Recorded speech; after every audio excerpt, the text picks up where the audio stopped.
Hello, hello, come on in.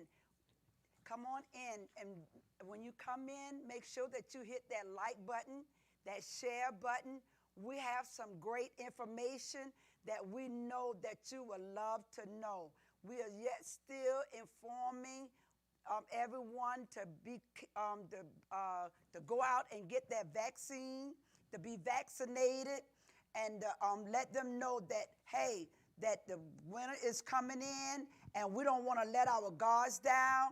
But I want you to hit that share button and begin to call your friends and begin to call your family and sit down and hear. We have a guest on tonight, a special guest, and he is very knowledgeable about what's going on. So we want to bring right there in your home the right information, not the false information, because we begin to hear all kind of false things going on, and it's confusing the people. But in this hour, we want to make sure that you have the right information. So we're just going to go right ahead on in our segment, and we just thank God for you coming in on tonight.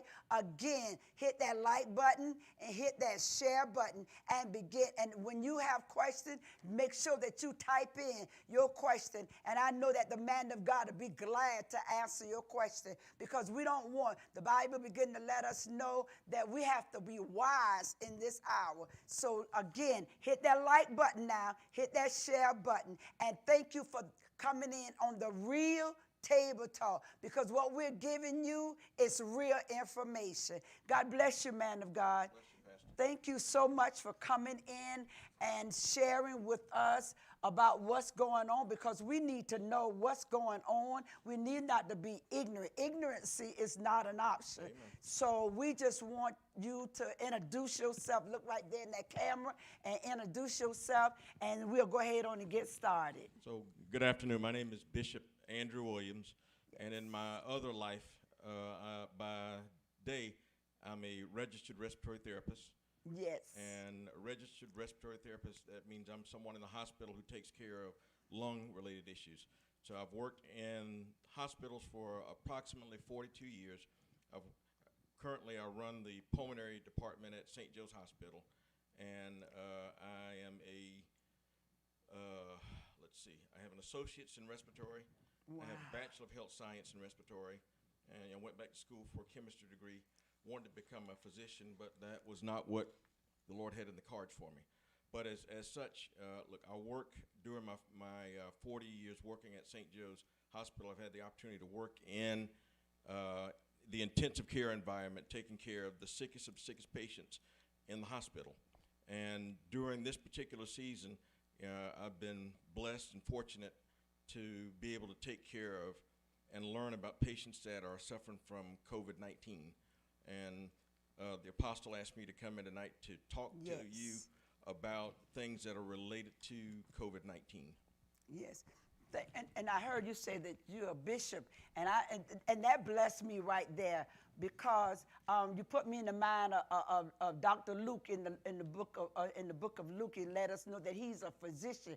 So God got his people in different places, right, and in the marketplaces, in different places, and I'm glad to hear that you shared that with us. So listen, the first question that I'm going to ask, and then I love to, man of God, what you was talking about, that you are a lung specialist. Lung specialist.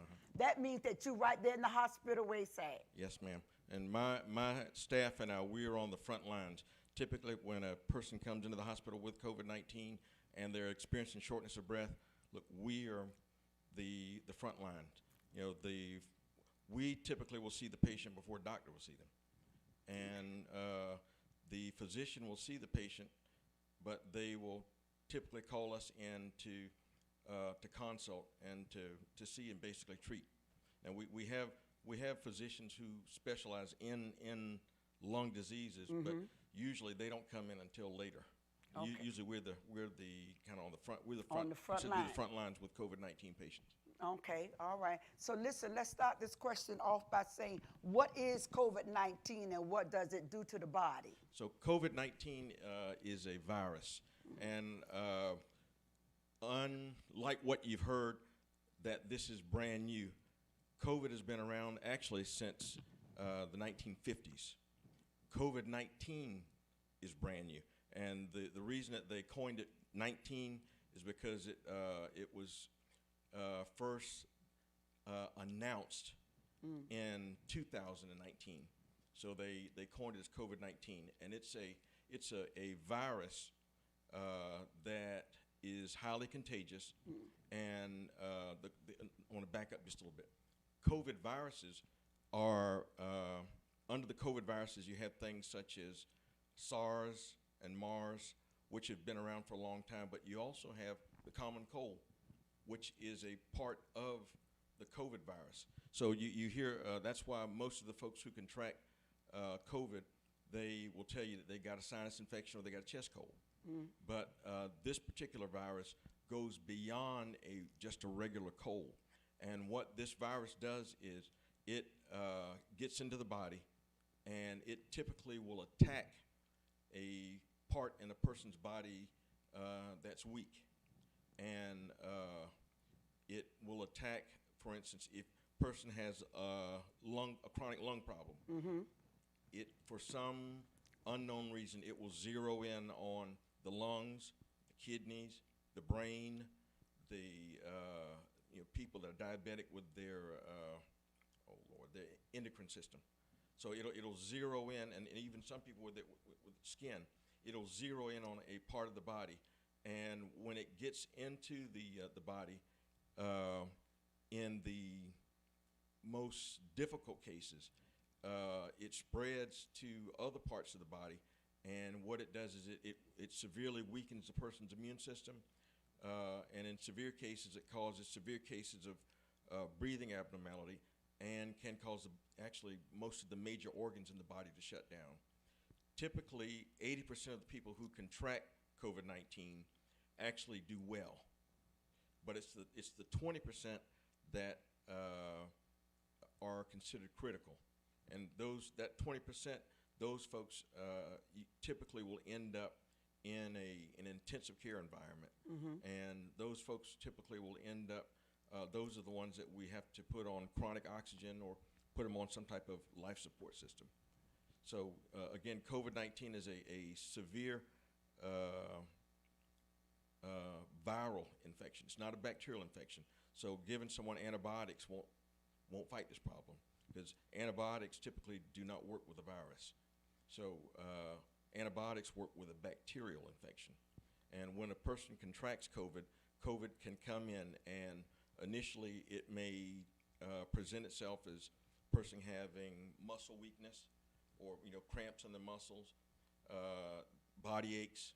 They may have a fever, and fevers are overrated, because with COVID, a lot of people do not have a fever, but they have symptoms similar to a cold.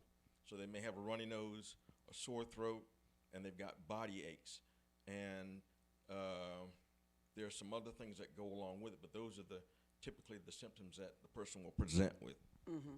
Oh, okay. That's a lot of information. And so the next question is, who is most at risk of contacting this virus? And you already done hit on a lot of it. You was already letting us know the ones that diabetics, and the ones that immune is already Right. low, and everything like that. But because a lot of times, just like you say, a lot of times people think that they are just suffering with sinus. Right. So what would you say to that person that feel, because there was a lot of people that I know that thought it was, that it was sinus, Sinuses. and they wind up being COVID, and they didn't go at that particular time. And so what would you say? If you suspect that you have a sinus infection, and that sinus infection has lasted for a week or longer and hadn't gone away, it's also accompanied by body aches, chills, cough, generalized, they call it malaise, which means just you're extremely exhausted and tired, can't get out of the bed. Typically, a sinus infection won't do that to you. And those are things that point to a COVID infection. And I can't tell you the number of people over the last year and a half, let's see, so 18 to 20 months, that I haven't talked to that told me they had a sinus infection.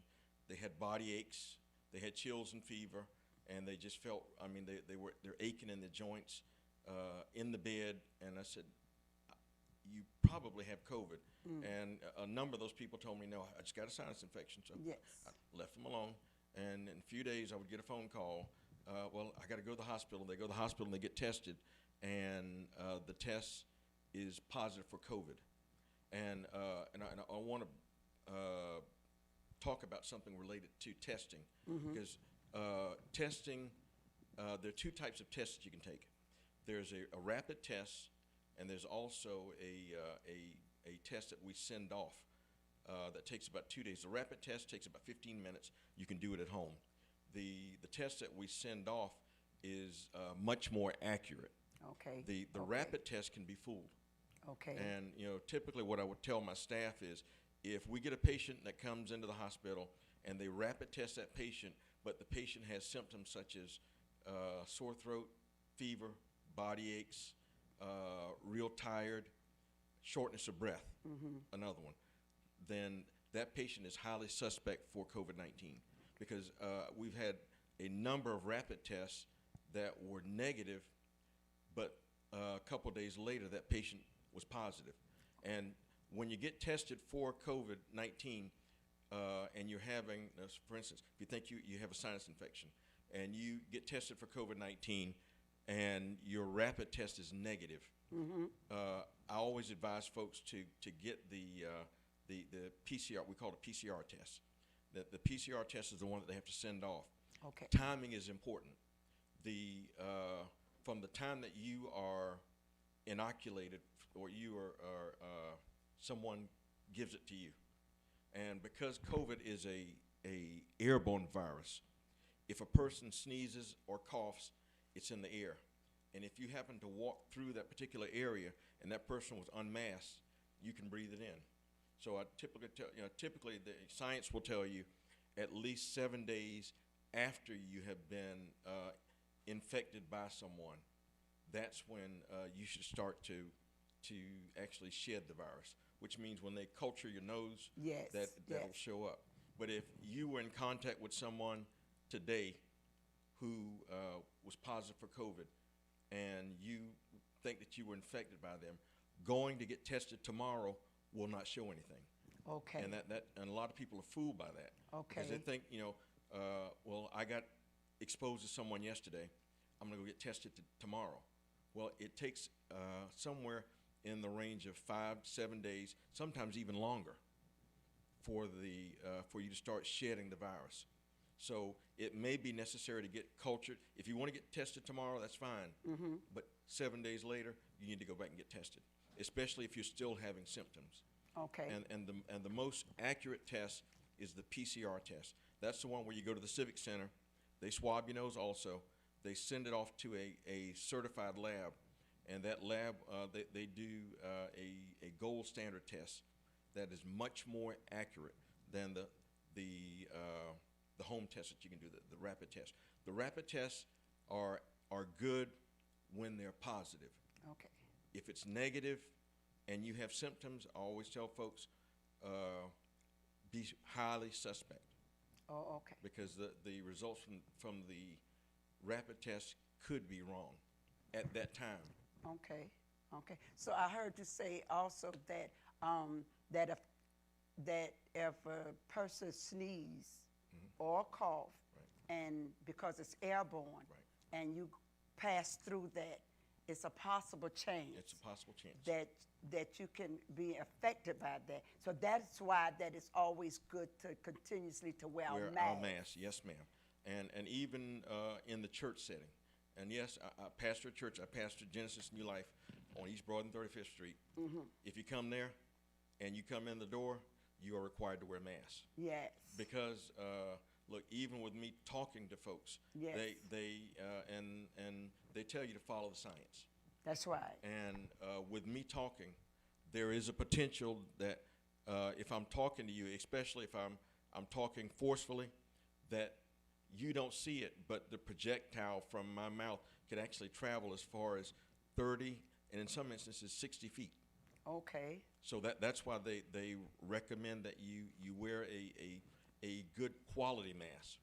And just to touch on that briefly, there's several different types of masks, and masks are graded. In the hospital, we have to wear a much thicker type of mask. Some people wear the cloth masks over their face. Cloth masks are okay, but it's advisable that you put a filter on the inside, or either have a cloth, a fabric type, this type mask, either on top of it or underneath it, because the cloth was not designed to hold out what comes out of your mouth. Okay. And because it's aerosolized, you don't see it, and aerosol particles they're very small, and you don't see them. So if I were to sneeze or cough and I've got a cloth mask on, the potential is it can actually come up and it can actually go through, and you can get it. I mean, and some people will say, well, that's a stretch. Well, look, there's a whole lot about this that we don't know, Right. and it's better to be safe than sorry. But as Apostle said just a few minutes ago, it's still important that we wear our mask. Yes. Because especially look when you're walking through an area where there are a lot of there are people present. You don't know who's been through that area, and you don't know what they've done. Okay. And I mean, if you were out in a park and there's nobody around, that's one thing. But if you're in the mall, or you're in church, or you're in the grocery store, and there are other people around, look, someone could have coughed, and we don't really know how long it stays suspended in the air. Okay. So it's important for you to keep your mask on, especially if you're not vaccinated. And even if you are vaccinated, it's important to wear your mask. Okay. So let me ask you, well, and so even with the mask, it is important to know what type of mask, and I'm glad you Yes, say ma'am. that, what type of mask that we need to be wearing, because like us ladies, we like to wear these little dainty, Pretty, right. Diamonds and glitters and all of that. So, and it's good. So what are you saying is to put one of those Underneath or either on top of it. And some of the cloth masks actually have an insert so you can put a filter in it. Okay. So if you can put a filter in it, that's fine. Okay. And you can still, and I'm not trying to stop you from wearing your pretty. My Right, wife right. likes to wear her pretty mask. We girls like Right. to wear yes. And we want you to look and accessorize and look nice, but we want you to be safe also. That's right. That's So right. and masks come in different grades. So this is a grade 3 mask, and it's what we wear in the hospital. And I also wear a N95 mask when I'm going into if I know it's a COVID room. And technically, if I'm treating a patient, I don't know whether they have COVID or not. So I wear my grade 3 mask and I wear an N95 because I don't want to find out later on. Yes. But just the general people in the audience, and the general public, if you wear a mask, try to get something that's either a grade 2. Grade 3 is going to be a little harder to breathe through, especially if you're wearing it for a long period of time. If you have breathing difficulty, you may have to get a thinner mask, like a grade 1. The grade 1 mask is kind of thin, and it doesn't keep a whole lot of stuff out of it. But I mean, it's good to protect you, but once that mask gets soiled or gets wet, crumple it up, throw it in the trash can, and wash your hands, which is important also. Keep your hands clean. Oh, okay. Listen, Bishop. Okay, even by it's been said that even when you're outside, you don't necessarily have to wear your. So can you clarify that, or can you elaborate on that? That a lot of people believing that if they're on the outside, they don't have to necessarily wear a mask, only on the inside. So can you just elaborate on that? Yeah, it's recommendation. The recommendation is if you're outside, you don't have to wear a mask. That's provided you don't have a lot of people around you. Okay. So look, if there are people that are within 20 or 30 feet of you, it's advisable to wear a mask. Because again, you don't know when somebody's going to cough Yes. or sneeze, and you walk through that area. And if I sneeze again, and within the next minute or so you happen to walk through it, there is a potential that it's still in the air because it's something that's aerosolized. And look, around us, there's water vapor around us. you don't see it. It's in That's the right. air. Yes. And but this is not water vapor. This is actually an aerosol particle. And you know, they have used special cameras, infrared cameras, to actually take pictures of a person sneezing, also a person singing and talking, and they show you how far the projectile can actually travel. And then they've taken pictures to show that people are out of the area and it's still in the air. So if there are people in your immediate vicinity and you're on the outside, and the thing that we need to do is, Peter said, save yourself. We need to protect and save ourselves. Yes. And regardless of what people think about you, look, if there are people around, if I'm outside and I have my mask down, if people come around me, my mask is going up. And sometimes I'll get out of the car, for instance, like I'm going to the store. I've got my mask around my neck, and I'm walking. As soon as I see people, my mask goes up. Yes. And that's for my protection. That's right. As well as theirs. That's right. Yes. Okay, good. All right, the next question is, what are the different types of variants? So there are, there's an alpha, beta, and there's a delta strain. And there's also, as of last week, there is a delta plus strain. And so the original strain was alpha. And something that you need to know about viruses is that a virus is a living organism. We're living organisms. And if someone were to try to attack us, our instinct says, do what you have to do to survive. Yes. Run, fight, whatever. So a virus has that much sense also. So a virus, in order to survive, mutates.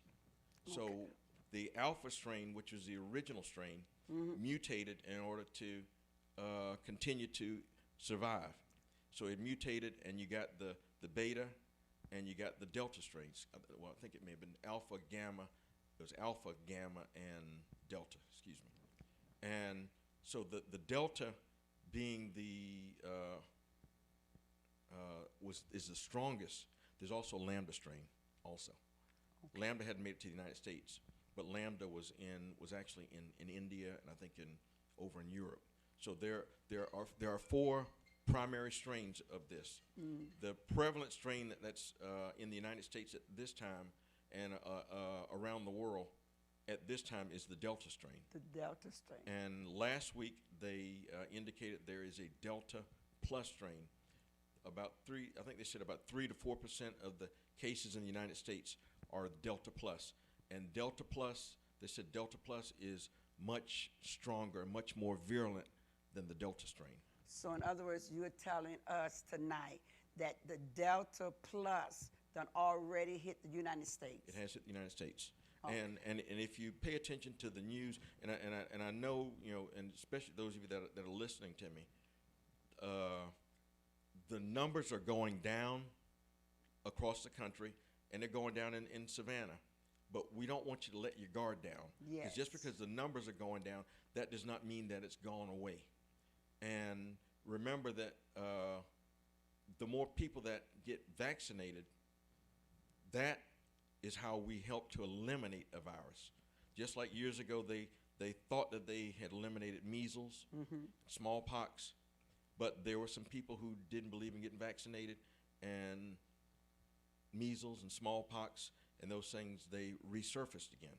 Yes. So this virus continues to re-engineer itself, and what that means is the virus changes something in its structure in order to stay alive. So it changes itself to resist the vaccine that some people are taking. And you know, the fewer people that are vaccinated, the greater the possibility of the virus mutating. And that's one of the reasons why Delta Plus is around. But like I said, in the United States right now, as this was last week, I haven't checked this week, but last week I read it was 3 to 4% of the cases in the United States were Delta Plus cases.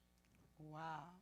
Okay. So the next question is, how is it important to be vaccinated. And I know you already hit on that, but just because a lot of people has been saying that they don't want to get vaccinated because of whatever reason, but we would like tonight if we can, influence or, encourage someone, not only just for themselves, but for somebody else. but for somebody else. Right. And I know you may have heard a lot of things. There are a lot of falsehoods that are going around about the vaccination.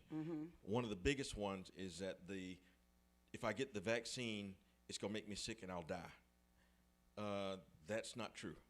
And to elaborate on that, the vaccine that they're giving us is something that's called, it's not brand new. Everything that's in the vaccine that we're taking is not brand new. The base of a vaccine is like when you make bread and you do a starter. Well, the starter for this vaccine has been around for years. The starter for this is very similar to the flu vaccine that we take. And this particular type of vaccine, there are a couple different types of vaccines that you can take, but the basis for all of them is something that's called mRNA, and that's messenger RNA. And what messenger RNA does, messenger RNA, when it's injected into your body, messenger RNA teaches the cells in your body to produce proteins that will fight the virus. And people, and you've heard people say that they're putting chips on the inside of us. Right. That's where they get that from. Yes. It's not a chip, but they're putting a messenger RNA. And look, you have RNA in your body already, but this is a special type of RNA that's tagged that teaches the other cells in your body to produce proteins that will fight it. So in essence, the vaccination that they're giving you, they're not giving you the coronavirus, but they're giving you something that they're giving you a weakened form of the virus. And to explain to people, I tell them it's a killed form of the virus that's weakened, and it teaches your body to produce the necessary proteins or the things to fight it. So people say, well, when I take the vaccination, I got sick. Well, that's a falsehood. If you got sick right after you took the vaccination, you probably had it already. And what it did is it triggered what was there already. Now, because they give you messenger RNA and they give you something that's a weakened form, yes, it may make you have chills. It may make you have body aches. It may make you have a runny nose because it's training your body. Just like you train a child to walk, it's training your body to fight it. So it may cause you to have a cold, but it does not give you the coronavirus. So if you contract it, that means that you had it already. And when you took the injection, it triggered it. That's why they tell you if you got a cold, they'll ask you, do you have symptoms? Because if you have symptoms, they don't want to give it to you because they know that once they put it in your body, it's going to trigger it. It'll set it off, and you may get full blown, but the vaccination did not give it to you. And that's why a lot of people got the false information also, because they were saying that it came out too early. Right. And so therefore you letting us know tonight that it already been out. Sure. The starter for the vaccination has been around for it's been around for years. Right. Messenger RNA has actually been around for decades. Okay. Now, the special twist, and for lack of, I'm trying to put it in terms so the audience can. Yep. So the special twist that they had to put on this, the special spin they put on this, that part was engineered after the virus started. So months after the virus started, but the vaccination itself, this process and the basis for it, look, it's been around for decades. Yes. And I know a lot of people, they said that I'm not going to take the vaccination because this was too quick. And there are people that were saying, I'm not going to take the vaccination because that it's not approved by the FDA. Right. That was not true. That's right. When they were giving it to us, they got emergency approval to administer. By law, they can't just give you anything. So they got emergency approval for it. Now, emergency approval means that they gave provisional or like temporary approval while they were still studying it. And if you know anything about the FDA, they never give blanket approval for anything right away. Right. They always take their time, and that's because they can be in trouble. Right. If they and people can get hurt. So they gave the emergency approval for originally it was with Pfizer, and then they did Moderna, and then Johnson and Johnson. AstraZeneca is over in Europe. We don't have that product, but people. There were a lot of falsehoods that went out, yes, and they said, well, they produced, they just made this too fast.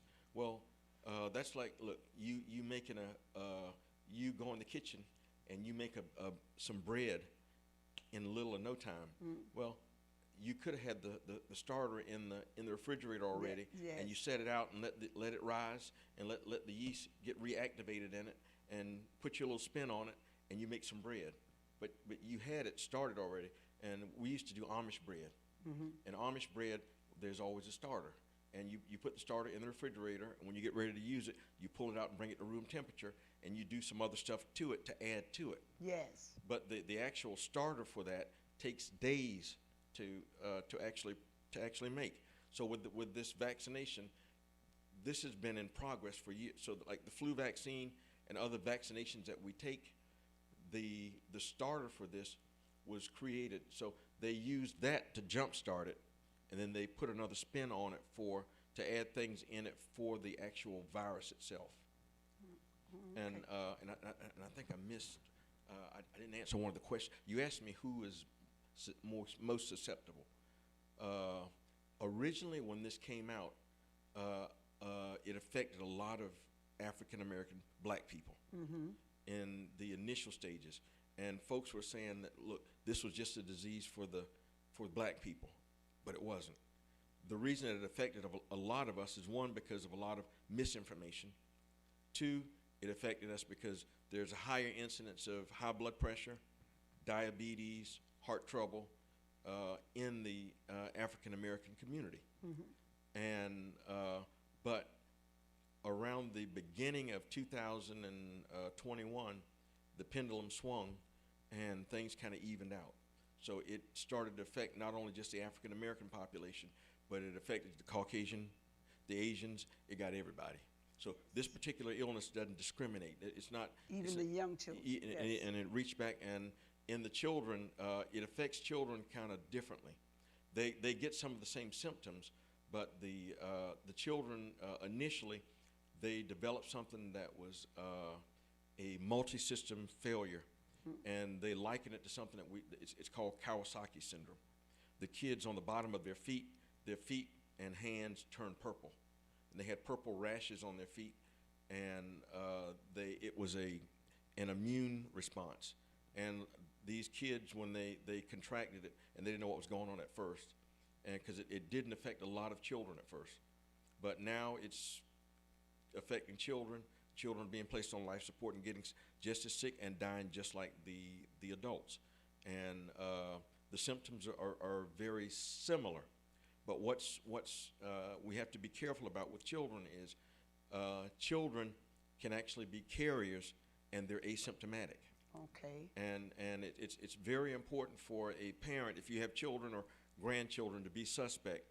They come to your house and they've got runny noses and they're running a fever, and especially if you're not vaccinated, put a mask on, and talk to the parents and insist that they get the child checked, especially if they've had a cold for a while, because like I said, children can have the actual virus and be a carrier, but they're asymptomatic. They don't get as sick as in most cases as the adult, but they can get sick and die just like the adults. Tonight we had so much information, and I know this is good information, and this is the right information, and this is the real information. So I want you, Bishop, to look right there in that camera and talk to someone who maybe have the attitude or the mind setting that they don't want, because we are yet still encouraging Sure. people, you know, especially when they're coming to church, Right. or things like that. Would you just look right there in that camera and encourage somebody, because you already gave us the right information. And it was another question that I had, because by you being there, putting different ones on the ventilator. Right. A lot of times, being put on the ventilator, they don't make it. Yeah, and I was going to talk about that with looking Yes. at the camera. Yes. Uh, We know you saw a lot of that firsthand. I've seen more horrible death and dying in the last 18 to 20 months than I have all of the 40 years that I've worked in pulmonary. And the people who contract this virus, and when it affects their lungs, they suffer immensely. They can't breathe. And, you know, I've been trained to do certain things that we can use to keep you off of a ventilator. But with this particular virus, once it affects your lungs and it affects your breathing, those things sometimes do not work. And statistically, people that we place once we place you on a ventilator or life support type of equipment, because we've got things other than the ventilator. We have BiPAP, we have high flow that we place you on.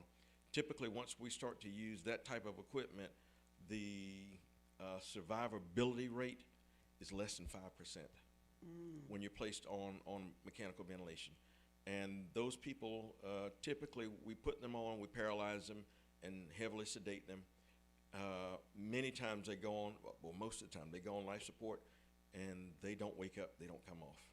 And in the last 20 months, I can think of probably, out of probably 350 or more people, and don't quote me on the numbers, but probably about less than 10 people that have come off.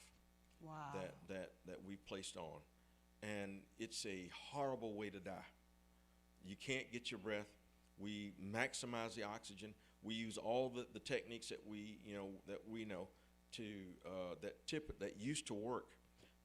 When with this particular virus, it affects the lungs, and they go into something we call shock lung, which means your lungs they fill up with fluid, they fill up with micro particles of trash, that's debris and pneumonia, and you get bilateral pneumonia. Well, they can't breathe, and we place them on 100% oxygen, which is the most that we can do. And we place them on high flow devices, we place them on pressurized breathing devices, and when you get a severe case of this, it doesn't work. And so I'm talking to the person that's listening to me that may be home, Yes. that you don't believe that the virus is real. Well, look, I've seen it firsthand. I've cried more in the last 20 months, and I don't cry very easily. I've cried more in the last 20 months because of people suffering that I couldn't help. And all that I could do for most of them is just pray for them. We did the things that we knew how to do. And we've learned a lot of stuff, but the things that we've learned, they don't help. And again, because this virus mutates and it re-engineers itself, it outsmarts us. So because we don't have enough people that are vaccinated in the United States and in Chatham County, because we don't have, and in our surrounding counties, we don't have enough people that are vaccinated, you're giving the virus a chance to re-engineer itself and to make itself stronger. And vaccination is not just for me, but look, I got vaccinated so that I could protect my wife, Yes. my Yes. children, Yes. my church members, my family members, people that I come into contact with. Because look, I'm around it a whole lot, and when I tell people that where I work, a lot of times they'll back up, but I tell them I'm vaccinated, and look, and I have my mask on, Yes. and I don't believe in asking you to do something that I don't believe in myself. So my church members, they were kind of cautious. They waited to see if for me to get vaccinated to see what was going to happen, and nothing happened. All of my church members, as far as I know, are vaccinated. Yes. All of my church members have received their second dose, and I think almost all the church members have received their booster Yes. dosage. Yes. So that person that's listening to me, and you're kind of on the fence about being vaccinated, this virus, once it hits you, it not only robs you of your life, it robs you of time spent with your family. You're in a hospital, you're isolated from everybody, your family can't see you Yeah, because yes. you're contagious, and they can maybe see you by telephone, they can Zoom with you. That is, if you are conscious. Because if you're on life support, we paralyze you, sedate you, you're unconscious. So you lose, not only do you lose your life, but you lose contact. Many of these people have died, and I had a relative who was one of the first in the first group in 2020 that received that contracted coronavirus. I was the only family member that saw him. His wife and his children never saw him once I took him from home, and he died and didn't get the opportunity to see his wife and children. And look, that hurts. It hurts. And it wasn't my daddy, it wasn't my husband. He was a relative, but it hurt just because of what happened to him. Yes. I don't want that to happen to you. That's right. And do this not just for yourself, but when you got children. Think about your children. Think about your spouse and people that love you. And the vaccination, millions of people have been vaccinated in the United States and really around the world. And statistically, less than 1% of the people who've been vaccinated have developed problems. What's the word for it? Had a reaction to it. Okay. And there are adverse reactions. Look, when you give anything, when you go to the dentist and get a tooth pull, something can happen. So yes, I mean, that's right. That's correct. when you take medicine that the doctor gives you, yes. you don't know what's going to happen. That's right. There's side effects with it. So yes. so you take the vaccination and pray, yes. and believe and that's trust right. God. And people said, I had some people tell me, well, if I take the vaccine, that means I don't have faith in God. That's a lie. That's right. I take the vaccine and I have faith in God. So I'm going to show you my faith by my works, just like That's Paul right. said. Yes. So I take the vaccine, and I'm going to believe God that the vaccine is going to do what it's supposed to do. And I'd rather take it and take the risk rather than me contracting it, taking it home, killing my wife That's right. and my children, That's right. and hurting other people. And we need to think about what we do to other people. And if you're not going to be vaccinated, and some people can't be vaccinated because of health reasons. Now, if you're pregnant, talk to your OB doc. Yes. But the American Society of Obstetrics, they have approved use of the vaccine. We've got a relative, the one whose dad died. Look, as soon as they said it was time for the booster, she said, "I'm going to get my booster," and she's pregnant now. She's 4 months pregnant, and she's taken all three of hers, I think. I know she's taken at least 2 of them. Mm-hmm. But if you're pregnant, talk to your doctor. But it is approved for you to take it. But if you have a chronic illness and you're not sure about taking the vaccination, speak to your physician. Yes. Talk to them about it. And it's time for flu shots, and it's also time for the boosters. My mother called me today and said, "Well, can I take both of them?" And I said, "Yes. Yes. You can take the flu shot, and you can take the booster for the coronavirus. The vaccination for the coronavirus will not protect you against the flu. And what they're expecting to happen this winter across the United States is something they call twindemic. COVID-19 plus flu. Last year we had a very, very mild, there was almost no flu in the world because people were masked up. But now that people are taking their mask off and they're free, running around doing what they want to do, they're expecting we're going to get hit with a massive number of cases of flu. Plus, we're going to probably be hit again with coronavirus. So you can be vaccinated for the flu and coronavirus. You don't have to take both in the same day, but you can because they're different. Yes. So it won't hurt you. But if you're strong enough and want to do it, they tell you, look, you can do them both in the same day. It's and okay. In my case, look, I got the booster one Thursday. The next Friday, I got the flu vaccine. And look, and I have my arm was sore, and I didn't have a whole lot. Look, I didn't have any symptoms really. I might have felt a little tired, but look, I work a whole lot, so I'm not sure if it was from from the vaccination or not. But look, I implore you Yes. to please Yes. Yes. consider taking the vaccination, and read for yourself. And look, we got a lot of information out there, and go to reputable sites. That's right. Go to the CDC. That's right. And go to the World Health Organization and the CDC and read what they have to say. Stop going to these sites where people who have no idea about what's going on, and they tell you, and even some of the politicians that tell you what to do, and this is not a political thing. And look, this is your life. Yes. And this is your livelihood and your family's livelihood. Listen, Bishop, I tell you, behind all of that information, which is good information and the right information, we say we want to live. Sure. Yes, I do. and we can Yes. live. And I want you to live. Yes, so, and we're going to help others live. Yes.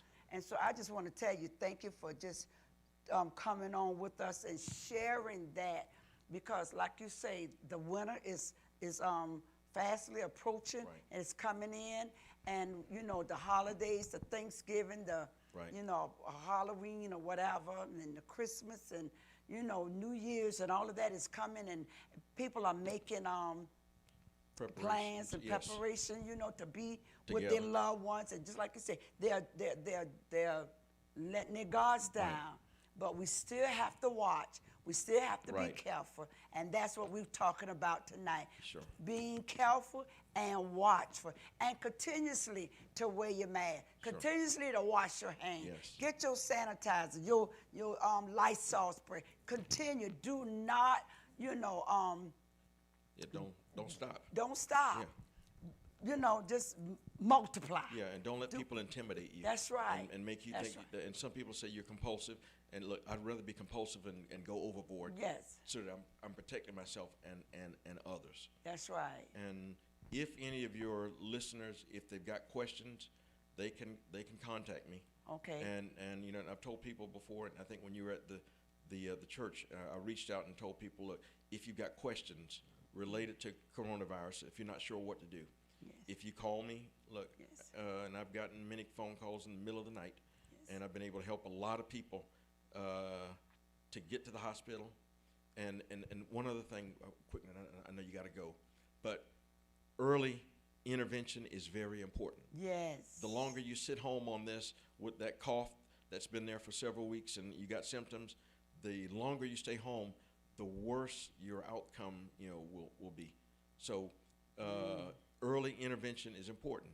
And if you have questions, you can contact me at 912 Yes. 663-0545 is my cell number, or my office number is 912-819-3476. Yes. And if you can't reach me, just leave your name and information. Look, and I'll gladly get back in touch with you.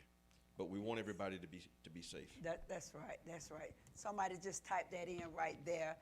That's some good information, that Bishop had gave us. And so, Bishop, thank you so much. Oh, you're welcome. For comment. I tell you, this was good information, because when I heard you that day, and what I was really moved by, when you said that I cried more. Yes. Those 2 years than I ever cried In my whole life. in your whole life. Yes, And I tell you, and you was passing out masses that Yes, day, yeah.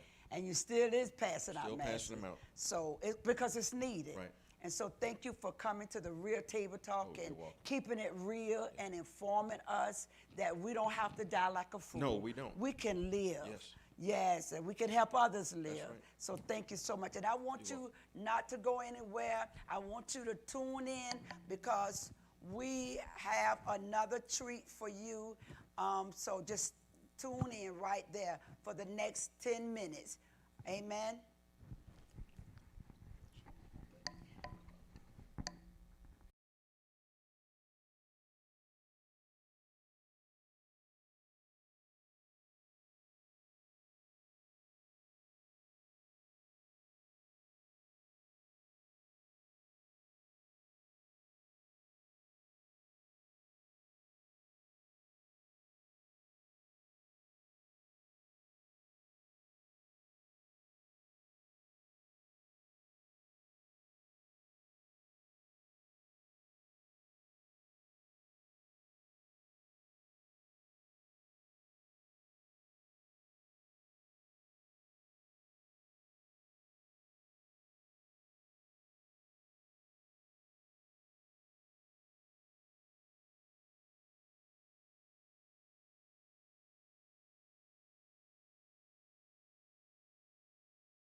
Good evening, Facebook. Good evening, YouTube.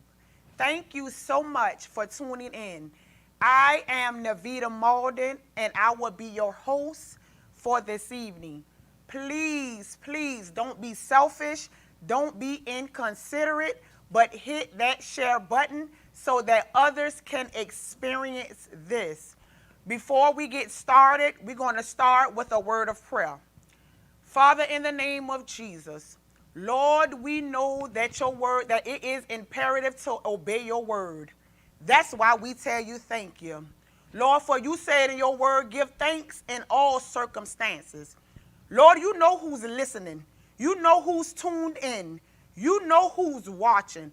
Lord, I pray that these words will uplift, motivate, and encourage your people. In Jesus' name I pray. Amen. As you all know, this month, the month of October, is Breast Cancer Awareness Month.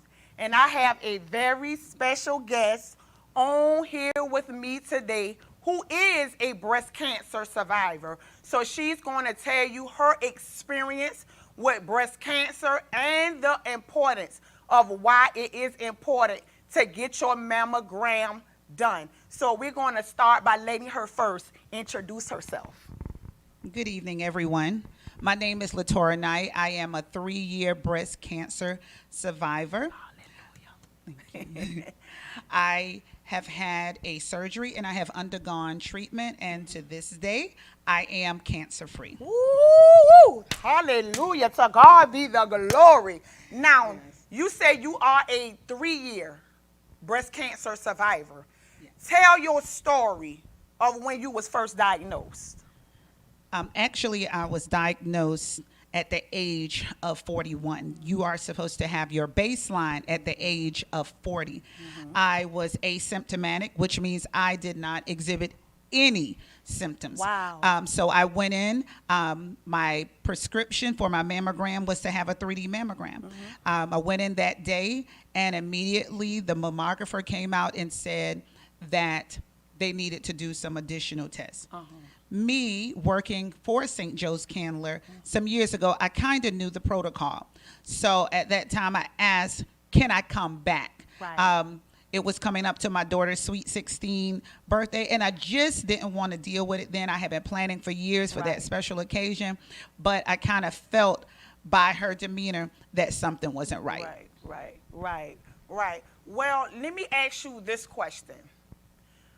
When you received that news, when you received that diagnosis, did you feel like giving up on God? Well, let me say this. When people go through any tragic thing in life or a situation that's, like this, they tend to get angry with God. And they tend to, because they question God. Lord, why me? What did I do to deserve this? So, did you feel like giving up on Christ? I will not say that I felt like giving up on Christ, but I was very angry, very angry. I didn't understand why me. We have no family history of breast cancer in my family. I love to go to the gym. I'm eating healthy, so it was just strange, like, why me? Right. Single parent, just trying to do the right thing. So not necessarily giving up on God, but just angry that I was diagnosed with breast cancer. Right. And how did you feel when you got that praise report? How did you feel when they told you you were cancer free? Wow, it is unbelievable. Unbelievable. My pastor, my family, everyone had been praying for me. Right. But just to know that they had gotten it, that it did not spread, because they did check some of my lymph nodes, and to know that God's grace and mercy Yes, it is. kept me. Yes, sir. And, just to think, Lord, I am going to be here for my child. And that was one of my driving forces. My child, I said, God, don't let my child see me suffer. That was one of the things that I prayed about. And it was, even though it was a bad diagnosis, it was an easy journey for Right, me. okay. Everyone doesn't have Right, the you're same right. testimony that You're I right, have. you're right. So just to know that I'm cancer free, and oh my God, to ring that bell, Right, right. to know that it's over. It Okay. is over. And I'm Right. saying over because I am declaring that I'm healed forever. And it's just something just unexplainable to know that God, you did it again, because Yes, it says he by did. his stripes, We are healed. we are healed. So I had to stand on that while I was going through from January, and I had my lumpectomy on April 27th, and I rang the bell July the 2nd. Wow. So to God be the glory. So God be, and what people don't realize is we serve a God that is able to do exceedingly abundantly above all that we may ask or think, imagine, visualize. And because you trust in him and kept your faith in him, and you leaned and depended on Christ, you are cancer free today. That's right. So God is awesome. right. God is awesome. So at what age should we start getting our mammograms? Definitely 40 years old. 40 years old. And according to studies, if you have a family history, Right. you need to even go younger. And like my daughter, since I was diagnosed at 41, they're saying, I believe it's like 10 years even earlier than I, Right. you know, just to try to catch it and things like that. And that's prevention. There, you know, we know that there's Right. nothing we can do about cancer, Right. but early detection. Right. Early detection is the Right. key. Early detection is the key. So ladies, just like I, you know, and men, because some men I do heard, get breast I cancer. heard, There's I a heard, small yes, percentage yes. of men that get breast cancer. Ladies, get your mammogram. Get Right. your baseline mammogram. Become very familiar Right. with your body. Right. Become very comfortable Right. with touching your body, so that if any changes take place, you will know something isn't right. Just like I said, I didn't have any symptoms. I felt fine. I was going to the gym. I had no weight loss, no pain, no dimpling, no discharges, or anything that showed any signs of cancer. So, saying that, I had missed my 40 year. So I was 41. Now imagine if I did not have the mammogram at 41. There you go. And considering factors and different things like that, Right. you know, we just don't know what could have happened. And I know that's accurate because I just had mine done, and about 2 months ago. And to God be the glory, everything was normal. But when the nurse looked at my chart, I'm 38 years old. And when the nurse looked at my chart, the nurse was like, you starting pretty early. I said, yes. I don't have family history, but yes, you know, because early, like you say, early detection is good. So, yes, when she said that, I said, yes, you know, because I don't want no surprises. So, I started at, you know, the age of 38. Yes, I'm early, but, you know, so you say 40 is the age, you know, to start getting your mammograms. So, what would you say to encourage someone who is going through something similar, who feel like throwing in the towel or who feel like giving up on God? What would you say to encourage someone? I definitely would say, don't give up, for one. Don't give up. And one of the things that I did not do, I did not become consumed with social media. Right. And doing a lot of research and diagnosing myself and saying, oh, this happened to someone, so this would happen to me. Right. Be mindful of the negativity. Right. Be mindful of all the negative stories that people want to tell you, because fear has a way of creeping in. That's right. When you're by yourself. That's right. And a lot of times people give up, right. That's and right. it's to their demise. That, you know, their mental health actually will take them out faster than their physical That's health. true. So stay prayerful. Have a strong support system. Wow. Don't consume yourself with Google and the internet. Right. And claim your victory. That's it. Claim your victory. That's it. Claim your victory. Yes. You know, we're going to have to go through. I say we, because once you're diagnosed, you're always in the journey. Right. You're always in the journey. So just stay encouraged. Right. Stay encouraged.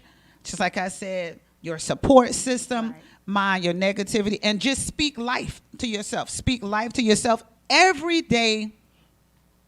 You're going to think about it while you're going through.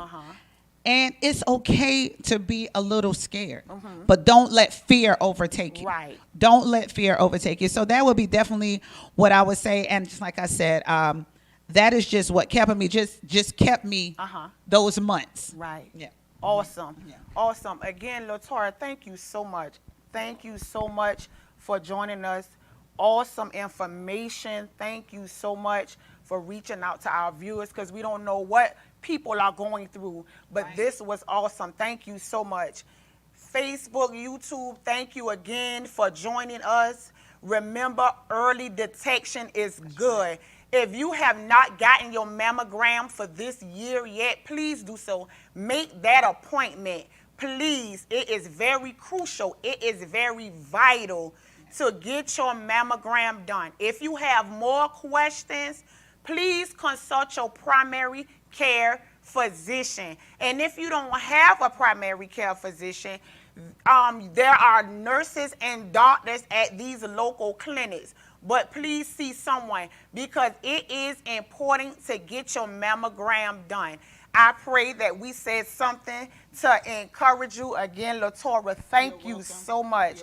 And Facebook, thank you, and have a blessed and prosperous evening.